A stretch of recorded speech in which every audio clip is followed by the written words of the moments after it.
This is Louisiana's congressional delegation. Of the state's 6 members of Congress, 5 are white Republicans. 1 is a black Democrat.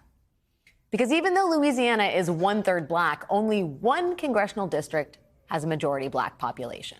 That's how state lawmakers drew the congressional maps. But after every census, state lawmakers get to draw new congressional maps. And last year, despite those new census numbers showing a shrinking white population and a growing black population, Louisiana's white Republican lawmakers managed to magically, once again, draw 5 majority white districts and just 1 black majority district. Imagine that. Can you imagine that? But throwing a wrench in their plans, a federal court blocked the new map. The federal judge said, essentially, you can't do that. That's illegal. This new map clearly dilutes the black vote in Louisiana, which is prohibited by the Voting Rights Act. So Louisiana's white Republican lawmakers have come up with a truly novel solution to this problem. They're saying, okay, if we can't dilute the black vote, we'll just change the definition of who counts as black. Then there will simply be fewer black people. Problem solved.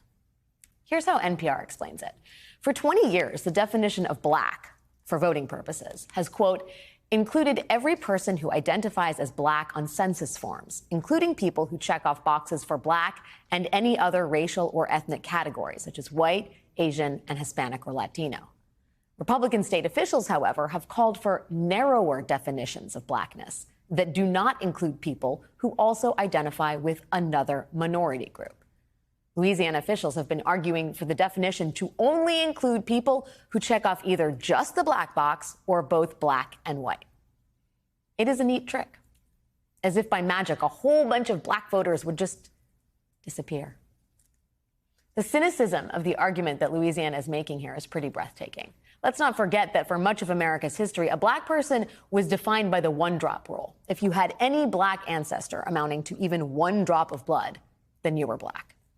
In the words of one Louisiana historian, there was a, quote, very specific purpose for using this blood math, to define racially ambiguous people as black and ultimately preserve white wealth and white political power when anti-miscegenation and other racial segregation laws helped enforce a color line. When blackness meant a lack of political power, white lawmakers wanted the definition of blackness to be as broad as possible. But once blackness was granted a modicum of political power, well, suddenly they wanted that definition to be super narrow.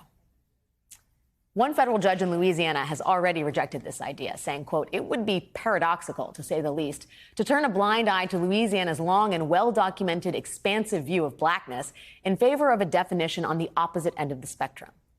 But our current Supreme Court may reach a different conclusion. That's where Louisiana's lawmakers are making this case.